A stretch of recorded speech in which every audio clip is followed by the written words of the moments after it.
Hi, friends. Welcome back to Dysfunction Exposed. This is season 4, episode 3. And as always, I am your hostess with the mostess, Emma J. Today's episode, we're talking about something that I never thought I'd catch myself talking about in this way. But I'm talking about being fat.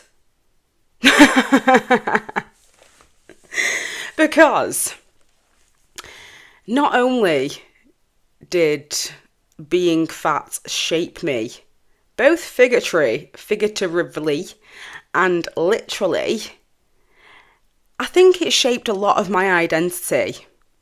And I'm going to tell you why. So, as I was growing up, you already know, we've talked about the fact that I was in the pub a lot and I was a child that was very much be seen and not heard. How could you miss the girl that was significantly overweight? I was definitely seen, but no one wanted to hear me. So whilst this college scenario is going on and I'm trying to find my identity a bit more, and I've got these friends, we're doing these things, our parents are paying for it, really. But in my meat suit, I was still the odd one out. And I think that actually helped me significantly, because it wasn't that I've always just been the odd one out physically. Mentally, I've been different as well, in a lot of ways, because other 14-year-olds ain't evolving at my speed. Let's put it that way. Especially the ones that were in my year group at school. Like, I still watch them now. Obviously, everyone's got Facebook. We're all nosy bastards. But I'm looking at what other people are saying. And do you? Your life? But people are talking as if they're still 15 years old. Small town gossiping and stuff. And I'm like, is everyone okay? Do we need a hug? Do we need some therapy? Do we need something? Because that mindset is very different to me. I've never been like that. So why am I going to be like that at 35 years old as a grown-ass woman? I'm not. And probably why half of these people hate me. But we move. So, not only was I the weird one because my mind goes to places that other people's cannot. It just cannot. But on the physical side, it was always the case too. And it wasn't until I got a bit older and I was reading a lot of gossip magazines, to be honest, that societal pressure of what being a woman should look like. And I was the opposite. But it wasn't that I lacked attention or affection from anywhere. Like, people were still drawn to me on different levels, but I was deemed almost to be lesser than because I was bigger. And that blew my mind. As soon as I lost a lot of weight, it dawned on me how much nicer people would actually be to me, simply because I was an average woman. And not this thing that's been stigmatised to be a bad thing. Even though I was healthy. I was dancing for like 6 hours a day. I was in the gym all the time. But bitch liked her food. Okay.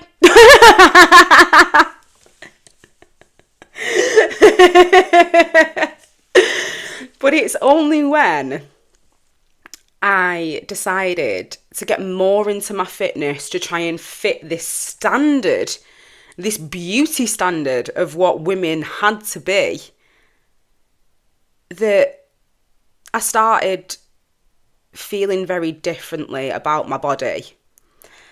And it wasn't that I was angry because I couldn't physically do things. I could still do everything an average-sized person could do.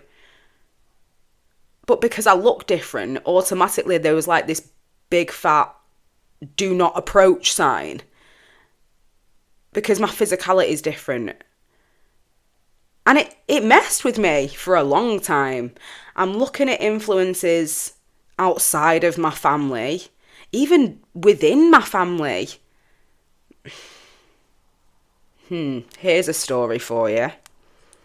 So, my sister, when we were younger, was very favoured by my nana because she was the little dolly that she could make dresses for and make her look pretty.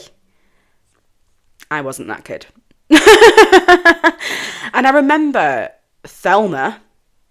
Yeah, if you're listening, motherfucker, I'm talking about you. I remember one day that my nana, Thelma, I said, why don't you ever make me nice things, Nana? She actually made my sister's prom dress for her. Like, favouritism? Tell me I'm lying, because I'm not. Anyone with a pair of eyes, Stevie fucking Wonder could see what was going on in this scenario. But yeah, she was making my sister's prom dress and generally doing all these amazing things for my sister because she fit the mould. And my body didn't do that. But that wasn't my fault. That was my parents' fault for neglecting me and making sure I was seen and not heard. But I had to deal with the backlash. So into the gym we go. And I meet a woman who had lost a significant amount of weight. And she'd had it done surgically. She'd had lots of skin removal at this point. Like, she was from a family that had money, should we say. She could afford to just get up and go. It was going to be supported. And as much as she'd obviously found confidence on the back of losing that weight, on that one-to-one level with this individual, would I say she was confident? No, not in the slightest. That was a facade. And knowing now with hindsight, she is not the only woman to feel that way or act that way. Because we put on the brave face. We do everything we're supposed to do to keep ourselves palatable for other people. Got bored of doing that, didn't I? But whilst I was getting closer to this woman who'd lost a lot of weight, and I was almost idolising her just for losing weight, because there isn't more to being a human being than weight. And this is what blows my mind now, because we take such bizarre factors for what a good or an outstanding member of society should look like. What, they should all look a certain way and be little clones and have all these things about them. I was more impressed that I could still do a split when I was 24 stone. That's my character. Like, I'm not incapable because I'm bigger. And I understand the weight argument from that perspective. But realistically, was I at my healthiest? No, because I'm still poisoning myself. I'm still finding comfort in junk food.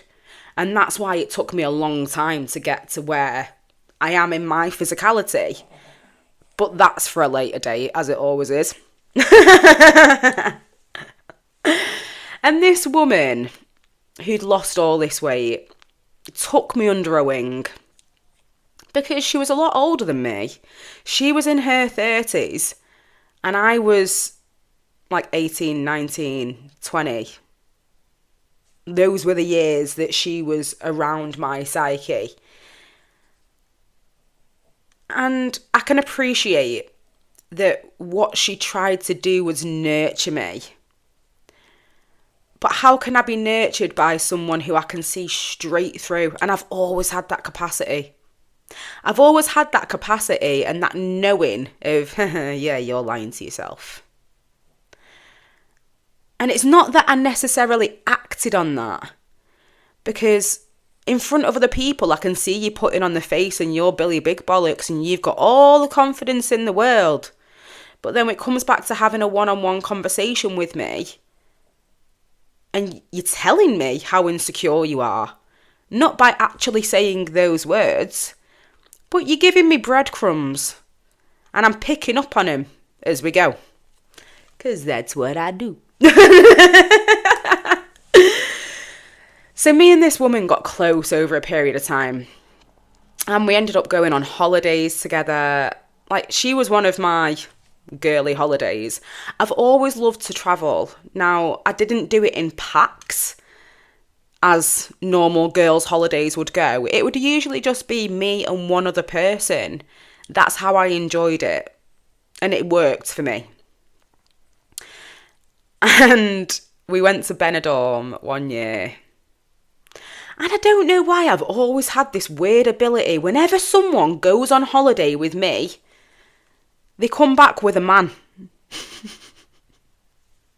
Maybe it's because I used to fucking shit on people's egos that they automatically looked like the nicer person. And I'm not mad at that. At the time, I was a bit like, why don't I ever get the love? But I'm not like that now. I'm like, these motherfuckers couldn't have handled me at my worst. Never mind at my best. So she came home with a man. And that was another little light bulb moment for me. It wasn't that she was looking for internal confidence. She was looking for someone external to cheerlead for her. And this man gave her a bit of attention, lapped it up. And as a big woman, you don't get that a lot, because society says, oh no, you should not be desirable. How dare you be desirable and be a big woman? Because that's unheard of. But it happens. And now she was thin, well, thinner. It's like this false sense of confidence had taken over because men were giving her validation. And I'm still watching this from the sidelines. So somewhere in my subconsciousness, I'm thinking, right, I'll lose a load of weight. People will love and admire me. My life will be happy forever. No. No. Let me just underline that. No, that isn't how this works.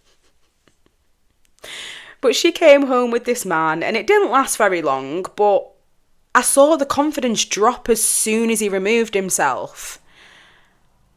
And I couldn't be in that gym anymore. I couldn't be in that space, because what you're selling me is a lie. You're not selling me the fact that you want people to be healthy. That's another layer in the hierarchy of shit that society has made us believe. It was for ego. It was for validation. It was for external confidence over the internals. And even though I didn't know what to do with it, I knew I couldn't be in that space. I knew I couldn't be around that person. So it didn't last very long. Because as soon as you reveal who you are, good, bad or indifferent, it's up to me to make a decision as to whether I want that energy in my life. And I don't. I didn't, and I don't, and I still don't. As soon as I see someone's facade shatter slightly, Big red flags, big red buzzer, not happening. Because I can't, as much as I didn't have any self-awareness, my authenticity has never been questioned. I am who I am. That's what you get. That's what you get on paper, that's what you get online, that's what you get in real life, it's what you get. And you can't tell me there's multiple different versions of this one person. There is. There are multiple different things within me that curate me as a whole human being. And it's okay to have a lot of things that make you who you are. But don't use them as ammo. Don't use them for the wrong reason. And these relationships were weird to me. Because I ended up one night having sex with this woman. Because we decided if we don't get any male attention, oh fuck it, we'll just sleep with each other. And we got pissed enough that happened.